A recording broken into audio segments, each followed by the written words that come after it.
virtual room full of people. And in the conventions, at launches, it takes all of us to be able to make that change. It's not something that Angelica can do on her own or Marcus can do on his own, but we all have to come together and unify, which is basically what our whoosh says, right?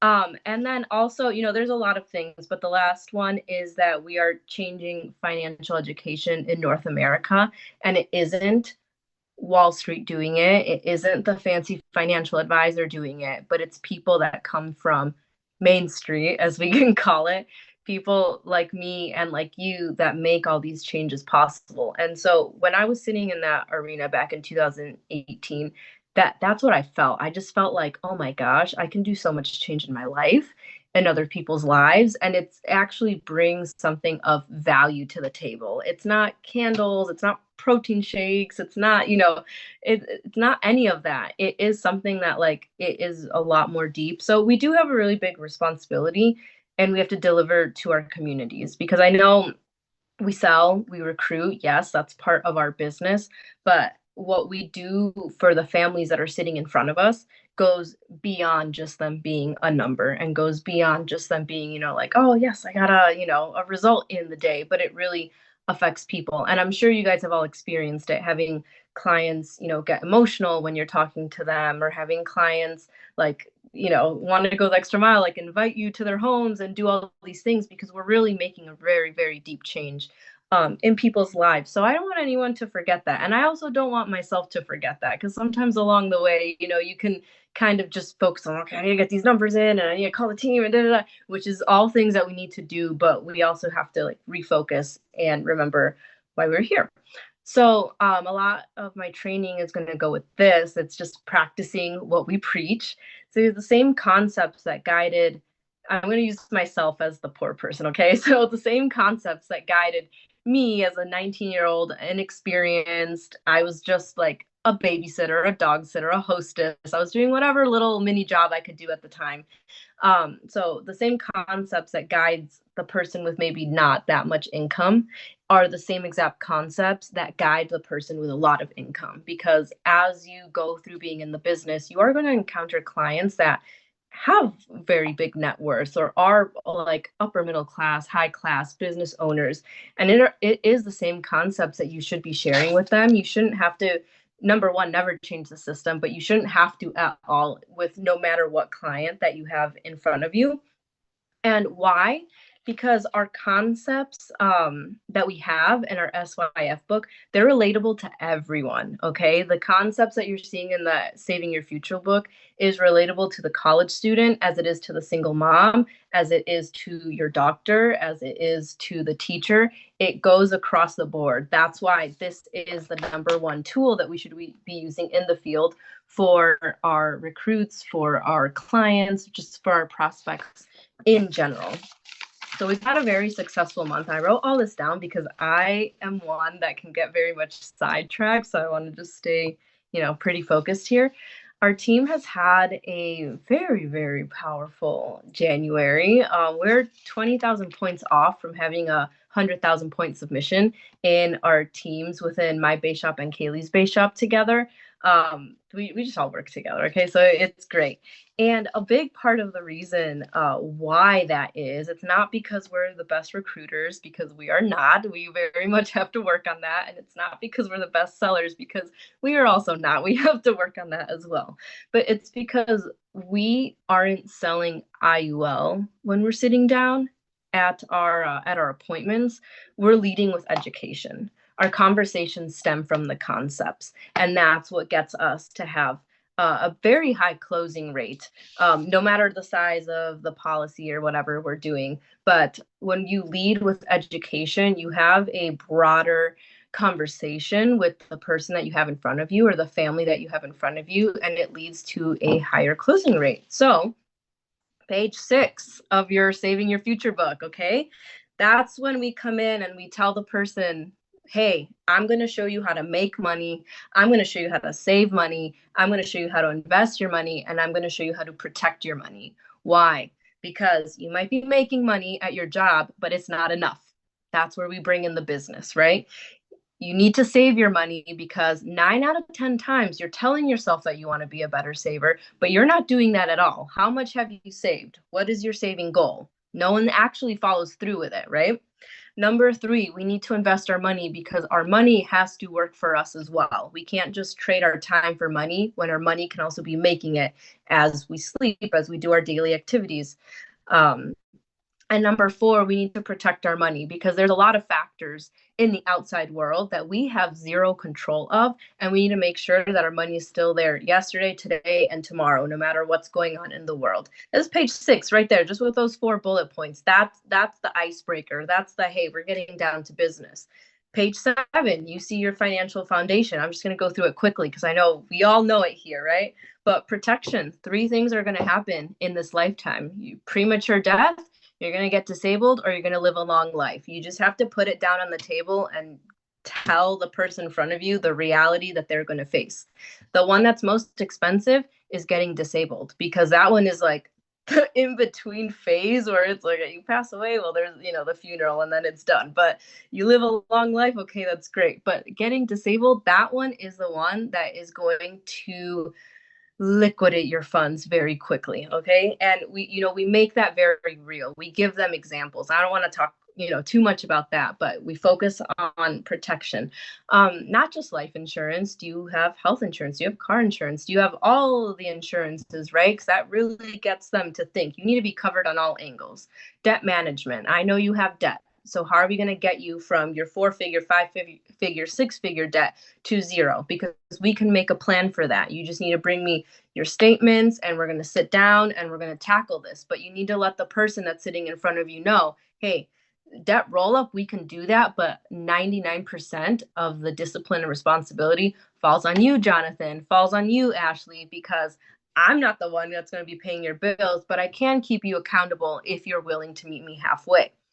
An emergency fund. Protection is for those life-threatening, life-shattering, catastrophic events. But what about the emergency event where right here, where we live, you can easily get into a little car accident. You can get a flat tire. Appliance can stop working. What are you going to do then? You can't use your credit card because you're going to fall into more debt. And we're trying to get you out of debt. So you need to build a proper emergency fund, 3 to 6 months worth of your income, so that an emergency that happens is no longer an emergency. It's just life. Life happens. You have the right funds to cover that. And then lastly, investment, because we need to cover you for the long run. Okay, remember when I said premature death or getting disabled or having a long life? Well, now your investment, that's where you have a long life. We all, think in our heads that we're immortal, we're going to make it to 80 plus, but do you have enough funds to cover yourself for that? Or do you want to be one of those people you walk into Walmart are sweeping and having to put the macaroni on the shelf and stuff? No, you want to get to a point in retirement without having to decrease your lifestyle, right? To be able to live life on your own terms. So we go through all of that, we dissect it. Remember, so page 6, page 7, and then we head to page 8 because it's always the most simple concepts that are the ones that 99% of people are not practicing at all because it's so simple, it's so easy. Let's skip it, right? But we change that. We change that in the conversation. And you have to talk with conviction because you're like, oh, well, like you're too, scared to mention insurance or, oh, no, because they need this information that we are sharing way more than we need their business. Of course, we want to close with 315. Of course, we need to make that check because, of course, we got to put food on the table too. But they need us more than we need them, and you need to talk like it because you're the financial professional. You're the one that spent those hours to get licensed, life and health, and all the other things that we can do.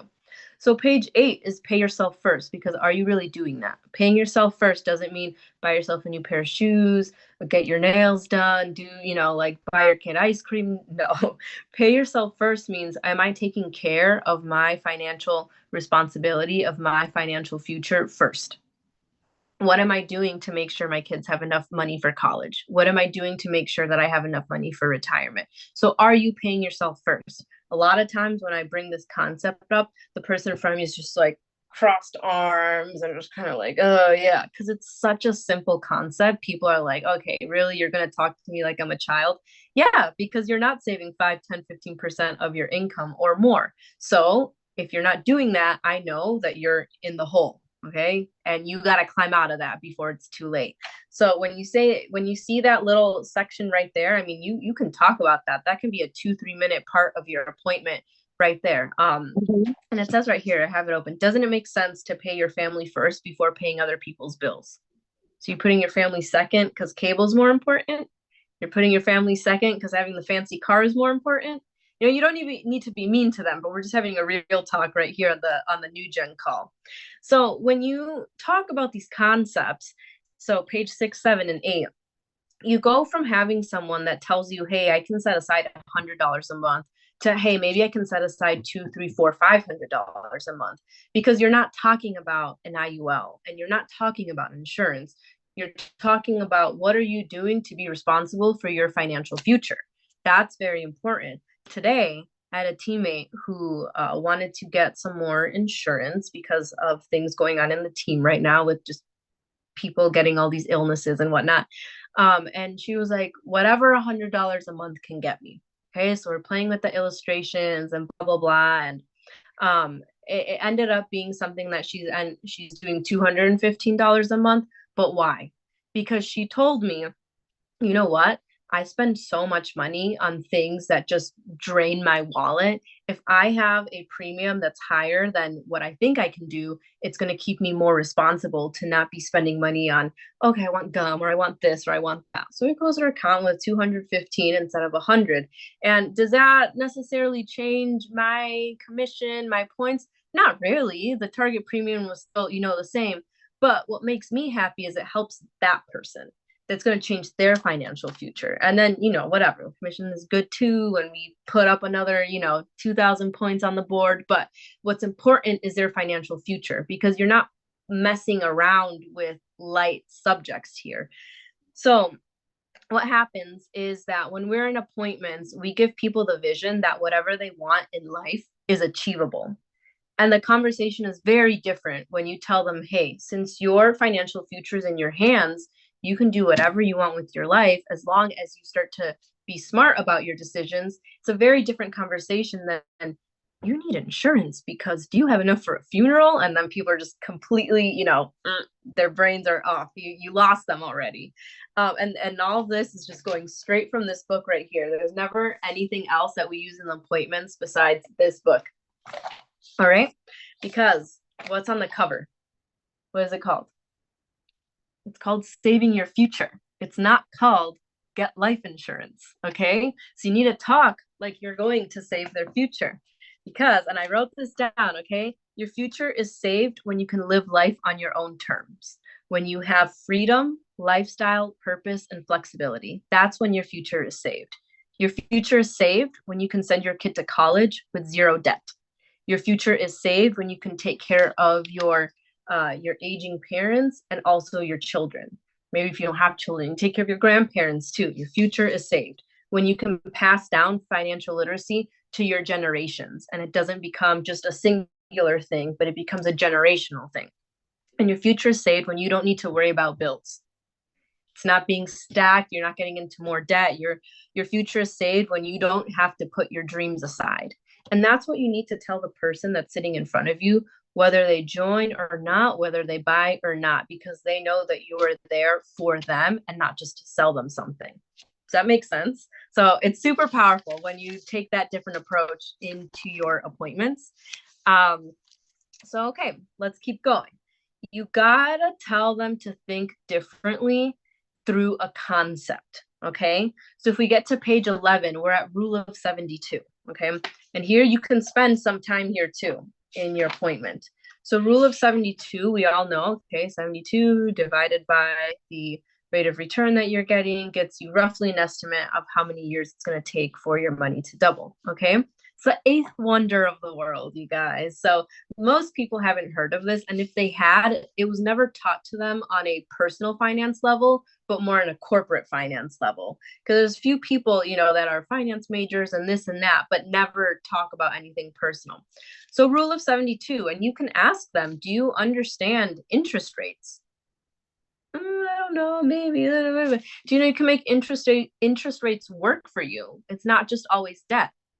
And you stick to this concept right here because there's a lot of people that make very, very, crazy amounts of income, but they don't even know the rule of 72. And if you don't know the rule of 72, do you really know how to save your money properly or where? Right? Because when you know the rule of 72, you don't just stick your money into your savings account. When you know the rule of 72, you don't just buy a safe and put in your extra funds in there. When you know the rule of 72, you seek out a vehicle that can make those numbers a reality. And then you go to page 17 and you ask your client, Mr. Mrs. Client, where do you put your money? Because did you know in the United States, sorry, Canadians, there are 3 buckets of money where you can where you can be using, and most likely you're using the first 2, tax now and tax later, but you're not taking advantage of the tax advantage bucket right there. And you have that conversation with them and you tell them, hey, welcome to the secrets of the wealthy, because I'm not just selling you life insurance, I'm selling you concepts that are going to change your financial future. They don't even know, the numbers that we're going to show them. That I haven't even gotten to the illustration. And mind you, this is only about 15 minutes of the appointment. It's not like we're like talking about this the whole time or anything, but it gets them to uncross their arms, because that's always the goal of the appointment, right? When the arms are crossed, they're like holding up their shield to you. You want them to uncross their arms. That's goal number 1. And then goal number 2 is, of course, for us to close. So if you do this enough time with your prospects and your team, you won't be labeled as the insurance agent, but you'll be labeled as the financial educator. And when you're labeled as the financial educator, you get more referrals from your clients, because you've built this trust and you've built this sense of, hey, I care about you, that gets you those referrals. And your GX will flow naturally. Of course, your 315 just ends up coming because you're doing the right thing. So you have to remember that your results in this business are never based off of what you are doing right now, but your results in this business are a reflection of what you've been doing the past 30, 60, and 90 days. That's your results right now. So if right now you're standing on ground zero, you're like, hey, I'm not seeing the results that I want, or nothing is really moving, that's because right now you're not going to see your results until 30, 60, 90 days, but you have to get to work. You have to get in front of people, and you have to get out of your comfort zone, whether that be talking to new people, going to events, making a video. Well, I don't know. You have to get creative, right? When you're your own business owner. So to say all of this, you can't talk about this with conviction and with like determination and power, whatever other word you want to use, if you don't apply it yourself. So I'm going to show you guys my financial foundation, because all of these concepts I apply always, because that's another thing that we have to remember. The biggest tool that we have aside from this book right here is our story, because how is Shakara going to tell me all of this, but she's not applying it herself? You know what I mean? Because you can tell by the way the person talks and walks and whatnot, because everything that we're telling them, we also have to apply. So I'm going to share my screen so you guys can see my financial foundation.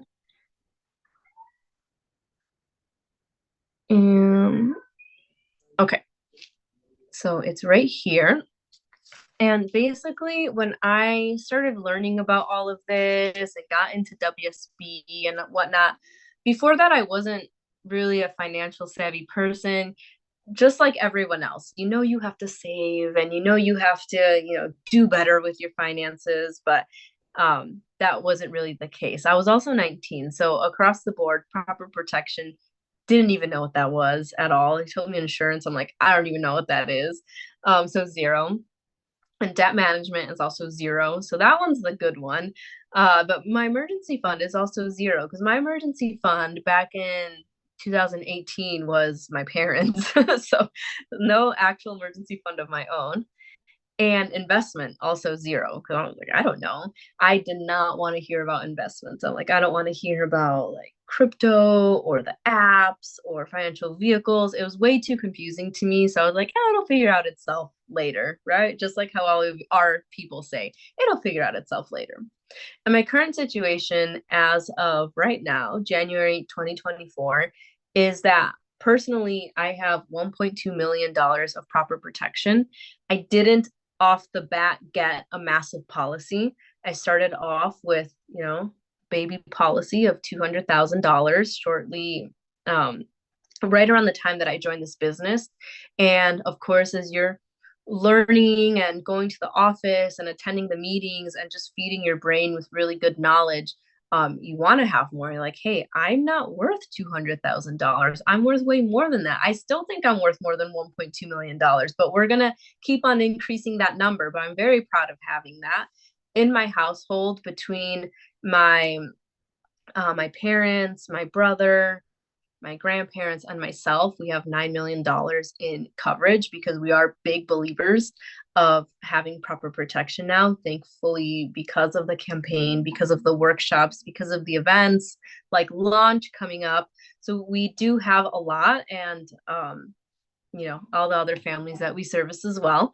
And debt management is still zero, thankfully. And that is probably just because of WSB as well, because I'm sure from 19 to 25, if I did not have the guidance of WSP, I would probably be in some debt.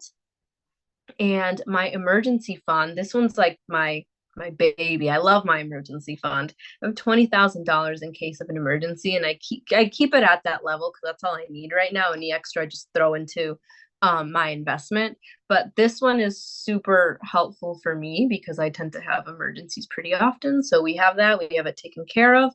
And then, of course, my investment is at $63,000 because I'm very aggressive with my policies. So when I learned about having the stop broadcasting Zoom, stop. Okay.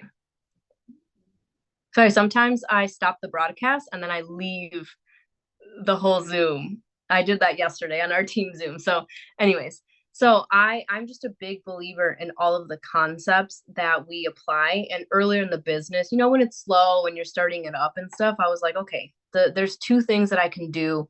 If you're starting off the business and you're like, oh my gosh, I'm not as busy as I want to be, or I'm not getting as many appointments as I want to, as you're still, building up your name and your credibility, there's two things that I did.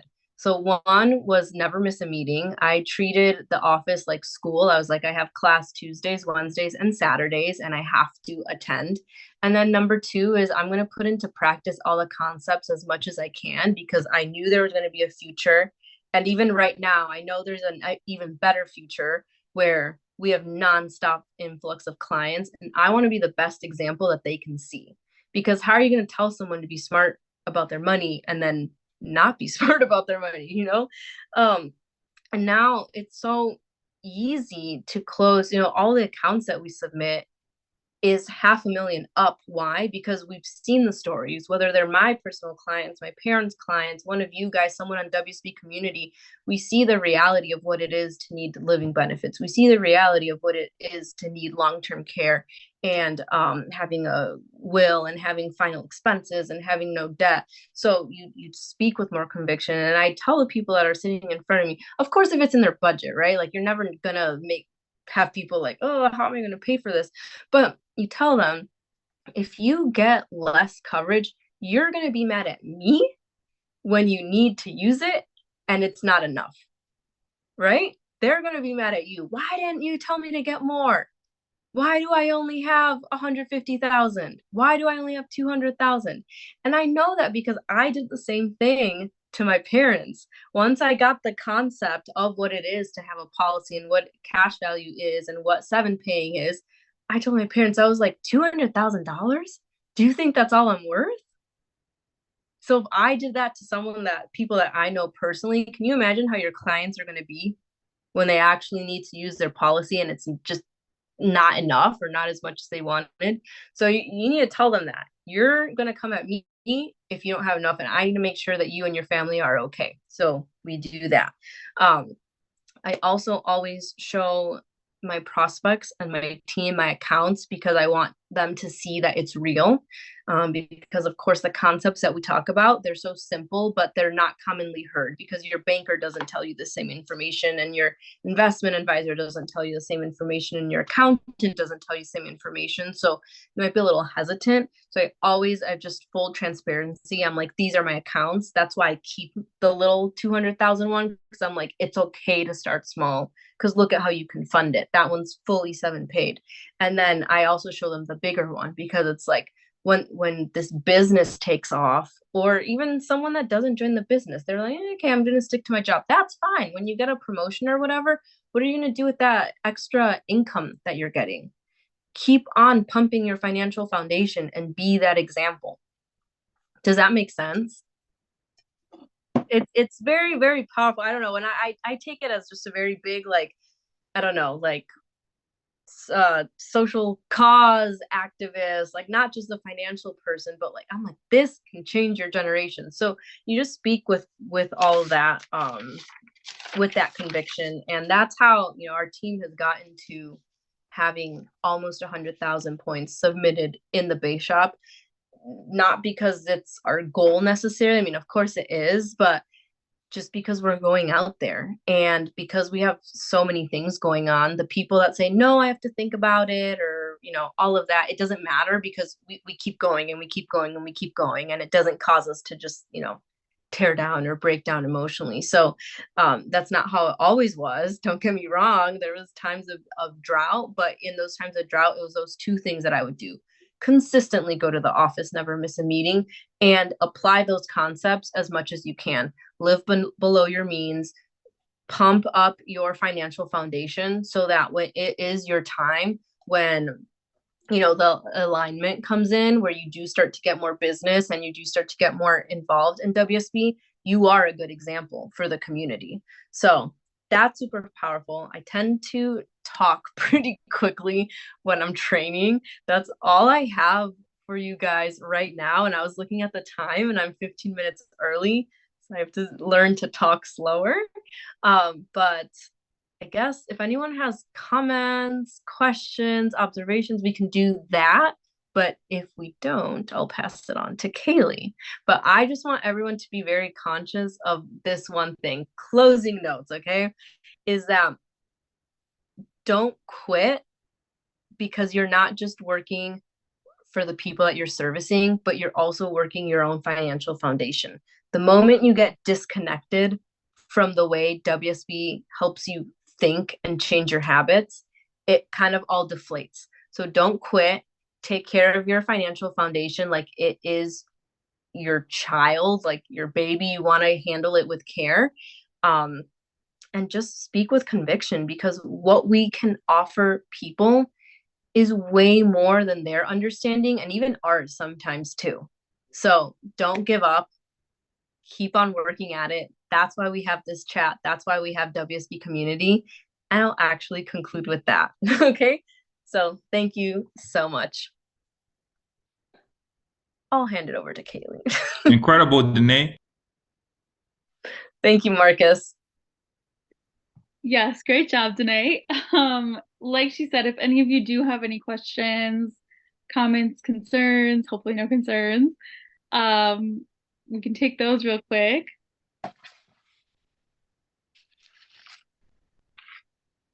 I think we're good. It's pretty straightforward. Danae's very good about that. Yeah. I mean, everything she said though, it's truly, like, genuinely that